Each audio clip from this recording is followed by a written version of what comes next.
ఏమన్నా ఇంకోటి మొట్ట సరే సరే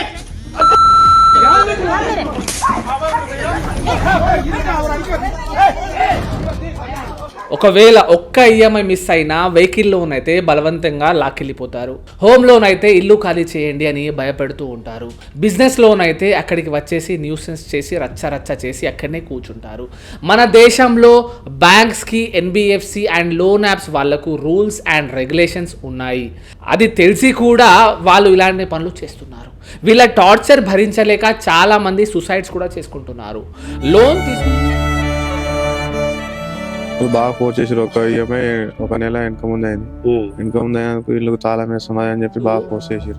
లోన్ తీసుకున్నారు, ఇప్పుడు కట్టలేని పరిస్థితి. ఈ రికవరీ ఏజెంట్స్ చేసే టార్చర్ వల్ల నాకు చావాలని ఉంది సార్ అని నాకు చాలా మంది మెసేజెస్ చేస్తున్నారు. కానీ మీకు తెలుసా, సుసైడ్స్ చేసుకోవడం కూడా ఇండియాలో ఒక క్రైమే. ఈ ప్రపంచంలో ఎవరైనా కూడా సుసైడ్స్ చేసుకోవద్దు అనే చెప్తారు. నేను కూడా అదే చెప్తాను. కాకపోతే ఈ డిజిటల్ కాలంలో లోన్స్ చాలా ఈజీగా దొరుకుతున్నాయి. బట్ ఒకటే గుర్తుపెట్టుకోవాలి, ఈజీగా వచ్చింది అంటే సంథింగ్ ఏదో ఒక రిస్క్ ఉంది అని మనం అనుకోవచ్చు. మీరు ఏదన్నా మెడికల్ ఎమర్జెన్సీస్లో లేదా ఫైనాన్షియల్ ఎమర్జెన్సీస్లో లోన్ కట్టకపోతే లేట్ ఛార్జెస్, పెనాల్టీస్ అంటూ పెంచుకుంటూ వెళ్ళిపోతారండి. నేను మాత్రం ఈ లోన్ యాప్స్, ఎన్బిఎఫ్సిస్కి చాలా దూరంగా ఉండడమే బెటర్ అనుకుంటాను. దీనికి బదులుగా మీ ఫ్రెండ్స్ ఆర్ రిలేటివ్స్ దగ్గర అప్పు తీసుకోండి అనే నేను సజెస్ట్ చేస్తాను. ఎందుకంటే వాళ్ళు మీ పరిస్థితి చూసి దయ చూపగలరు. కానీ ఈ లోన్ యాప్స్ వాళ్ళు నేను చస్తున్నాను అని అన్నా కూడా మా లోన్ కట్టి చావండి అని అంటారు. నేనైతే ఈ లోన్ యాప్స్కి కొంచెం దూరంగా ఉండమనే సజెస్ట్ చేస్తానండి. మనము అప్పుల్లో పడకుండా ఎంత జాగ్రత్తగా ఉన్నా ఏదో ఒక ఎమర్జెన్సీ వచ్చేస్తుంది, మనీ అవసరం పడుతుంది. అప్పుడు అప్పు తీసుకోవడం తప్పదు. ఎప్పుడైతే మనం ఏదైనా లోన్ యాప్ డౌన్లోడ్ చేసుకొని ఇన్స్టాల్ చేసుకుంటామో అప్పుడే మన డీటెయిల్స్ వాళ్ళు అడిగేస్తారు. మన account details, pan card number అని అడిగి మన సిబిల్ చెక్ చేసుకొని వాళ్ళు మనకి లోన్ ఇచ్చేస్తారు. ఒకవేళ ఈ లోన్ యాప్స్లో లోన్ కట్టకపోతే సిబిల్ మొత్తం తగ్గిపోతుంది. ఇది మనందరికీ తెలిసిన విషయమే. ఇలా ఒక 90 days అంటే ఒక 3 నెలలు మీరు ఎటువంటి ఈఎంఐ పే చేయకుంటే మీ అకౌంట్ అనేది ఎన్పిఏలోకి వెళ్ళిపోతుంది. ఎన్పిఏ అంటే non performing asset. Loan defaulter లిస్ట్లోకి మీ పేరు వెళ్ళిపోతుంది. తర్వాత మీకు ఫ్యూచర్లో లోన్స్ దొరుకుతాయి. కానీ సిబిల్ తగ్గి ఉండడం వల్ల కొంచెం లోన్స్ రావడం కష్టం అవ్వచ్చు. కరెక్ట్, ఈ డిఫాల్టర్ అయిన టైంలోనే రికవరీ ఏజెంట్స్ యొక్క ఎంట్రీ ఉంటుంది. రికవరీ ఏజెంట్స్ కాల్స్ పెరిగిపోతాయి. వాళ్ళ కాల్స్ అండ్ మెసేజెస్తో ఇరిటేషన్ అవుతారు మీరు.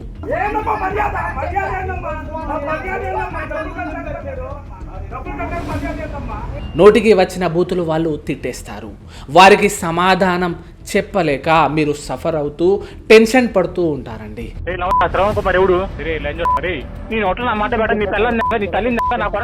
అలాంటి వాళ్ళు ఒకటి గుర్తుపెట్టుకోవాలి, అదేంటంటే మీకు కాల్స్ చేసే వాళ్ళు కూడా మనుషులే. వాళ్ళ కాల్స్ రాగానే భయపడుతూ టెన్షన్ అవ్వడం, ఫోన్ ఎత్తకపోవడం చేస్తుంటారు. ఫస్ట్ స్ట్రెస్ తీసుకోవడం ఆపేయండి. వాళ్ళు ఆ లోన్ యాప్, ఎన్బిఎఫ్సి కాల్ సెంటర్లో పనిచేసే ఉద్యోగులు మాత్రమే. వాళ్ళు మీకు కాల్ చేస్తే ధైర్యంగా ఆన్సర్ చేసి మీ ప్రాబ్లం వివరించండి. అయినా వినకపోతే ఏదో సోది పెడుతూ ఉంటే కాల్ కట్ చేసేయండి. గుర్తుపెట్టుకోండి, కాల్ సెంటర్లో పనిచేసే వాళ్ళ పని మిమ్మల్ని కాల్ చేయడం, మీతో మాట్లాడడం.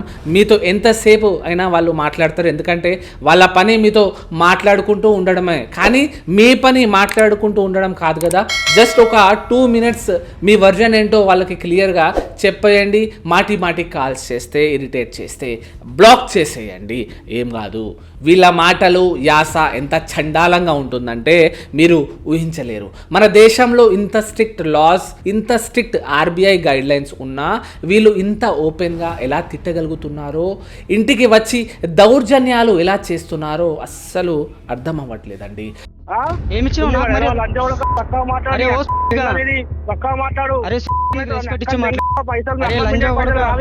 రికవరీ వాళ్ళు మార్నింగ్ 8 తర్వాత ఈవినింగ్ 7 కన్నా ముందు మాత్రమే మీకు కాల్స్ లేదా మెసేజెస్ చేయాలి. ఈ టైం కాకుండా వేరే టైంలో ఒకవేళ వాళ్ళు కాల్ చేస్తే మీరు అడగండి, మీరు ఈ టైంలో ఎందుకు కాల్ చేశారని అడగండి, ఎదురియండి, క్వశ్చన్ చేయండి, భయపడకండి. సండేస్ లేదా పబ్లిక్ హాలిడేస్లో మీకు హౌస్ విజిట్ ఆర్ కాల్స్ ఎట్టి పరిస్థితుల్లో రాకూడదు. ఇది ఆర్బీఐ గైడ్లైన్స్లో క్లియర్గా రాసి ఉంది. సరే, మీరు వాళ్ళతో తర్వాత తర్వాత మాట్లాడుకుందాం అనుకుంటే మీరు డైరెక్ట్లీ వాళ్ళకి చెప్పేయండి, నాకు ఇప్పుడు మాట్లాడడానికి అవ్వదు, నాకు ఫలానా టైంలో కాల్ చేయండి అని నిర్భయంగా చెప్పేయాలి. ఇది మీ హక్కు, ఇది గుర్తుపెట్టుకోండి. మార్నింగ్ 8 కన్నా ముందు ఈవినింగ్ 7 తర్వాత వాళ్ళ దగ్గర నుంచి మీకు ఎలాంటి కాల్స్ కానీ మెసేజెస్ కానీ రాకూడదు అని ఆర్బీఐ స్పష్టంగా చెప్పేసింది. ఇది మీ మైండ్లో ఫీడ్ చేసుకోండి. లోన్స్ కట్టలేదు కదా, ఆఫీస్కి రండి మాట్లాడుకుందామని ఎవరైనా రికవరీ ఏజెంట్స్ అంటే అస్సలు వెళ్ళకండి. ఆఫీస్కి రమ్మని రైట్ వాళ్ళకు లేదు, ఆఫీస్కి పిలిచి మరీ దాడి చేసిన ఘటనలు చాలా ఉన్నాయి. మీరు యూట్యూబ్ ఓపెన్ చేస్తే మీకు కనిపిస్తాయండి.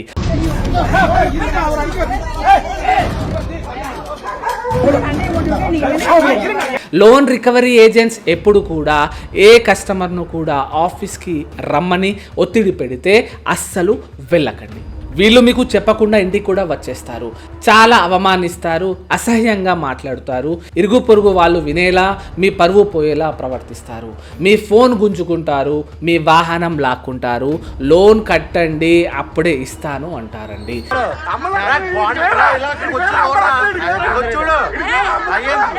మీ ఇంటి ఆడోళ్ళతో అసహ్యంగా డబుల్ మీనింగ్ మాటలు మాట్లాడేస్తారు, ఫొటోస్ తీస్తారు, అల్లరి చేసేస్తారు. మన ఇంటి ఆడోళ్ళు ఏమనుకుంటారంటే ఇవి మీతో చెప్తే గొడవలు అవుతాయి అనే ఒక్క ఉద్దేశంతోనే మీతో కూడా వాళ్ళ ప్రవర్తన ఎలా ఉంటుందో చెప్పరు. అది మీరే అర్థం చేసుకోవాలి. ఇక్కడ మీకు చట్టం తెలియకపోవడమే మీ పెద్ద మిస్టేక్ అండి. చట్టం ఏంటో నేను మీకు చెప్తాను, నేను చెప్పినట్టు ఫాలో చేయండి, మీరు సేఫ్గా ఉంటారు. రికవరీ ఏజెంట్స్ వాళ్ళ లిమిట్స్ క్రాస్ అవ్వకుండా ఉంటారు. ఇక్కడ మీరు గుర్తుపెట్టుకోవాల్సిన విషయం ఏంటంటే ఏ రికవరీ ఏజెంట్ అయినా మీ దగ్గరకు వచ్చే ముందు ఫస్ట్ మీకు ఇన్ఫర్మేషన్ ఇవ్వాలి. కాల్ చేసి నేను వస్తున్నాను అని చెప్పాలి. మీరు వద్దు అంటే రాకూడదు. మీరు ఫోన్లో ఒకవేళ రెస్పాండ్ అవుతుంటే వాళ్ళు వచ్చే రూల్ కూడా లేదు.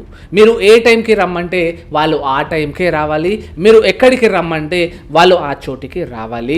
వాళ్ళ వర్కింగ్ టైం అండ్ మార్నింగ్ 8 నుంచి ఈవినింగ్ 7 లోపే వాళ్ళు మిమ్మల్ని ఏ విధంగా అయినా కాంటాక్ట్ అవ్వాలి. హాలిడేస్ అంటే సండే, సాటర్డేస్, ఫెస్టివల్స్ అండ్ ఏ రోజైతే బ్యాంక్ పని చేయదో ఆ రోజు మీ దగ్గరికి వాళ్ళు రాకూడదండి. ఇది ఆర్బీఐ గైడ్ లైన్స్లో మనకు క్లియర్గా రాసి ఉంది. ఇది మీ మైండ్లో ఎక్కించుకోండి. ఇంటికి వస్తే మీరు లోన్ తీసుకున్న బ్యాంక్ ఇష్యూ చేసిన ఐడి కార్డ్ వాళ్ళ దగ్గర ఉండాలి, వాళ్ళ ఆధార్ కార్డు ఉండాలి, హౌస్ విజిటింగ్ ఆథరైజేషన్ లెటర్ ఉండాలి, డిఆర్ఏ సర్టిఫికేట్ చూపించాలి. మీరు వాటి ఫొటోస్ తీసుకోండి. ఎలాంటి వల్గర్ మాటలు మాట్లాడకుండా గౌరవంగా మాట్లాడాలి. ఒకవేళ ఎక్కువ మాట్లాడితే మీరు వీడియో తీయండి. వాళ్ళు మీకు కాల్ చేసి మీకు లోన్ గురించి మాట్లాడాలి, కలవాలి సార్ అని నీట్గా సంభాషించాలి. సార్ అనే లాంగ్వేజ్లో మాత్రమే మీతో కన్వర్జేషన్ చేయాలి. ఇది మాత్రం మీ మైండ్లో పెట్టుకోండి. వాళ్ళు మిస్బిహేవ్గా మాట్లాడితే మీరు కూడా సేమ్ అలాగే మాట్లాడండి. వాళ్ళు సార్ అంటే మీరు కూడా సార్ చెప్పండి. వాళ్ళు మర్యాద ఇస్తే మీరు కూడా మర్యాద ఇవ్వండి. Due respect and take respect. వాళ్ళు మీపై ఒత్తిడి తీసుకురావడానికి గట్టిగా మాట్లాడతారు. గట్టిగా మాట్లాడినంత వరకు మీరు భయపడాల్సిన అవసరం లేదు. మీరు అస్సలు భయపడకండి. మీరు చాలా క్లియర్గా మాట్లాడండి, పద్ధతిగా మాట్లాడండి అని వాళ్ళకి చెప్పండి. ఇంకొకటి ఇక్కడ అందరూ గుర్తుపెట్టుకోవాల్సిన విషయం ఏంటి అంటే ఏ రికవరీ ఏజెంట్ కూడా మీ గేట్ లోపలికి రానివ్వకూడదు. వాళ్ళు ఫోర్స్ఫుల్గా మీ ఇంట్లోకి వస్తే అది ఇల్లీగల్ ట్రెస్పాస్ అవుతుంది. చాలా మంది తెలియక రికవరీ ఏజెంట్స్ను వాళ్ళ ఇంట్లోకి పిలిచి వాళ్ళ సోఫాల మీద కూర్చోబెట్టి టీలు, కాఫీలు ఇస్తుంటారు. ఈఎంఐ అమౌంట్ లేవు, తర్వాత కడతామని వాళ్ళకి బుజ్జగించుకుంటారండి. ఇలా చేసే అవసరం లేనే లేదు. ఇలా చేయాలి అని ఎక్కడ కూడా ఆర్బీఐ గైడ్లైన్స్లో లేదు. రికవరీకి ఒక రికవరీ ఏజెంట్ వస్తే రికవరీ ఏజెంట్ లానే ట్రీట్ చేయండి. వాళ్ళు మీ బంధువు కాదు కదా, మీ ఫ్రెండ్స్ కారు కదా. మీరు లోన్ తర్వాత కడతానంటే వాళ్ళు మీకు పర్మిషన్ ఇచ్చే వాళ్ళు కాదండి. వాళ్ళు కేవలం మీ ఈఎంఐ వసూలు చేయడానికి వస్తారు. వాళ్ళు మీ దగ్గర నుంచి అమౌంట్ రికవరీ చేస్తే అందులో నుంచి ఒక 30-40% దాకా కమిషన్స్ రూపంలో వాళ్ళకి డబ్బులు వస్తాయండి. ఇంకా చెప్పాలి అంటే వీళ్ళ డ్రామాలు ఎలా ఉంటాయంటే మేము పోలీస్ స్టేషన్ నుంచి వచ్చాము, మేము కోర్టు నుంచి మాట్లాడుతున్నాము, మీరు లోన్ కట్టకుంటే మీపై కేస్ ఫైల్ చేస్తాము, మీరు అరెస్ట్ అవుతారు, జైలుకి వెళ్తారు అని భయపెడతారు. లేదా మేము అడ్వకేట్, మేము లాయర్, మేము హైకోర్టు నుంచి మాట్లాడుతున్నాం అని కాల్ చేసి మాట్లాడతారండి. అలాంటి వాటికి మీరు అస్సలు రియాక్ట్ అవ్వకండి, భయపడకండి. ఇందులో పోలీస్ పాత్ర ఏమీ ఉండదు. ఎందుకంటే ఇది ఒక సివిల్ మ్యాటర్. ఇందులో ఏ పోలీస్ వాళ్ళు ఇన్వాల్వ్ అవ్వరు. ఇది కోర్టు ద్వారానే పరిష్కారం జరుగుతుంది. ఏ అడ్వకేట్ కూడా మీకు డైరెక్ట్లీ కాల్ చేసి నేను అడ్వకేట్ మాట్లాడుతున్నాను, మీరు ఈఎంఐ కట్టండి లేదా మొత్తం లోన్ క్లియర్ చేయండి అని చెప్పడు. ఒకవేళ ఎవరైనా ఇలా కాల్ చేసి నేను అడ్వకేట్ పోలీస్ అని అంటే ఖచ్చితంగా వాళ్ళు ఫేక్ అని గుర్తుపెట్టుకోండి. వాళ్ళు రికవరీ ఏజెంట్సే మీతో డబ్బులు కట్టించుకోవడానికి ఆడుతున్న ఒక ఆట అని అర్థం చేసుకోవాలి. వాళ్ళ ఆటను తరిమి కొట్టండి. పోలీస్ స్టేషన్లో కంప్లైంట్ కూడా మీరు ఇవ్వచ్చు. భారతీయ న్యాయ సంహిత సెక్షన్ 351, సెక్షన్ 329, సెక్షన్ 270 ప్రకారంగా మిమ్మల్ని ఇబ్బంది పెట్టినందుకు వారిపై పోలీస్ చర్య కూడా తీసుకోవచ్చు. భయపడాల్సిన అవసరం లేదు. గుర్తుపెట్టుకోండి, మీరు అడ్వకేట్ అలీని ఫాలో చేస్తున్నారని. చట్టం ఏంటో మీకు బాగా తెలిసి ఉండాలి. మీరు ఇంకా నా ఛానల్ను సబ్స్క్రైబ్ చేయకపోతే చేసుకోండి. చేశారు కదా, చలో నెక్స్ట్ ఇంకా ఏమవుతుందో మనం చూద్దాం. మీరు లోన్ కట్టకుంటే మీ ఫ్రెండ్స్ చుట్టుపక్కల వాళ్ళకి, మీ రిలేటివ్స్కు కాల్ చేస్తుంటారు, వాళ్లకు బెదిరిస్తూ ఉంటారు. మీరు లోన్ కట్టలేదు కదా, సో మీరు వాళ్ళు ఎవరికైతే కాల్ చేస్తారో వాళ్ళతో లోన్ వసూలు చేయడానికి ట్రై చేస్తారు. వాళ్లకు ప్రెషర్ చేస్తారు. వాళ్ళు కట్టమని చెప్తే వాళ్ళతో అబ్యూజివ్గా మాట్లాడేస్తారు.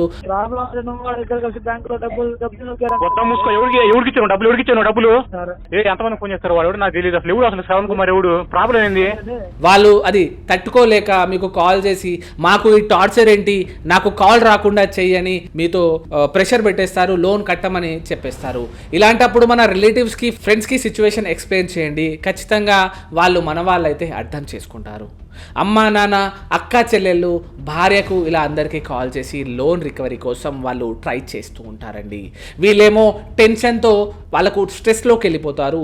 రికవరీ ఏజెంట్స్ చేసే ఈ పని ఆర్బీఐ రూల్స్కి విరుద్ధం. ఇది కంప్లీట్గా ఒక ఇల్లీగల్ యాక్ట్. ఒకవేళ ఎవరైనా కాల్ చేసి ఫలానా వ్యక్తి మీకు తెలుసా, ఏమవుతాడు అంటే భయపడకుండా నాకు తెలియదు అని అనండి. మిస్టేక్లీ అయినా ఆ వ్యక్తి మాకు తెలుసు, నా అన్న అవుతాడు, నా తమ్ముడు అవుతాడు, మా బావ అవుతాడు, ఫ్రెండ్ అవుతాడు అని మీరు అంటే మీకు మెంటల్ టార్చర్ మొదలవుతుంది. మీ కాంటాక్ట్స్ లోన్ యాప్ వాళ్ళకు ఎలా వెళ్తాయంటే, మీరు యాప్ ఇన్స్టాల్ అయిన తర్వాత అక్కడ కొన్ని పర్మిషన్స్ అడుగుతారు. మనం అవి ఏమీ చదవకుండా అన్నిటికీ ఎలో అనే పర్మిషన్ ఇచ్చేస్తాము. ఇలా మీ గ్యాలరీ, మీ ఫోన్ కాంటాక్ట్స్, మీ కాల్ హిస్టరీ, ఇలా పర్మిషన్స్ అన్నీ వాళ్ళకి వెళ్ళిపోతాయి. తర్వాత ఎప్పుడైతే మీరు ఆ ఈఎంఐ కట్టడానికి ఒక్కరోజు లేట్ అవుతుందో అప్పుడు మీరు అలౌ చేసిన కాంటాక్ట్స్కు కాల్ చేసి, మీ కాల్ హిస్టరీలో ఉన్న వాళ్ళకి కాల్ చేసి, మీ గ్యాలరీ యాక్సెస్లో ఉన్న ఫొటోస్ అంతా ఆ ఇన్స్టాల్డ్ లోన్ యాప్ వాళ్ళకు యాక్సెస్ ఉంటుంది. వాళ్ళు అప్పుడు మీ కాంటాక్ట్స్కు కాల్ చేస్తారు, వాళ్ళకు టార్చర్ చూపిస్తారు, మీ ఫొటోస్ మీకే చూపించి బ్లాక్మెయిల్ చేస్తారు. మీ ఫ్రెండ్ లోన్ కట్టట్లేదు అని మీకు కాల్ వస్తే అతను ఎవరో నాకు తెలియదు అని కాల్ కట్ చేసేస్తే మీరు చాలా సేఫ్గా ఉంటారు. లోన్ తీసుకున్న వ్యక్తి ప్రైవసీ, తన ప్రైవేట్ ఇన్ఫర్మేషన్ ఎవరికి ఇవ్వకూడదు. ఇది గుర్తుపెట్టుకోండి. లీగల్గా దీని నుండి ఎలా బయటపడాలో చాలామందికి తెలియదు. నేను చెప్తాను ఇక్కడ ఎలాంటి పాసిబిలిటీస్ ఉన్నాయో. ఒకవేళ మీకు బ్యాంక్లో లోన్ ఉంటే డైరెక్ట్గా బ్యాంకు వెళ్ళేసి మేనేజర్తో మాట్లాడేయండి. మీ పరిస్థితి ఎక్స్ప్లెయిన్ చేయండి. మీకు లోన్ కట్టడానికి టైం కావాలి అని రిక్వెస్ట్ చేసుకోండి, లేదా ఈఎంఐ అమౌంట్ని తగ్గించి టెన్యూర్ పెంచండి అని రిక్వెస్ట్ చేయండి. బ్యాంక్ ఖచ్చితంగా కన్సిడర్ చేస్తుంది. ఒకవేళ లోన్ యాప్ అయితే మీ సిచ్యువేషన్ క్లియర్గా ఒక మెయిల్ రాసి వాళ్ళకి ఈమెయిల్ చేయండి. వాళ్ళు తప్పకుండా అర్థం చేసుకుంటారు. ఒకవేళ అర్థం చేసుకోకుండా ఉంటే భయపడే అవసరమే లేదు. ఇలాంటి సిచ్యువేషన్స్లో మీరు కోర్టును సంప్రదించి ఇంజంక్షన్ ఆర్డర్ తీసుకోవచ్చు. కోర్టు మనకు లోన్ కట్టడానికి 6 months నుంచి 2-3 years దాకా టైం ఇచ్చే ఛాన్సెస్ ఉన్నాయి. ఈ టైంలో లోన్ వాళ్ళు మిమ్మల్ని ఏ రకంగా కూడా హరాస్మెంట్ చేయడానికి లేదు.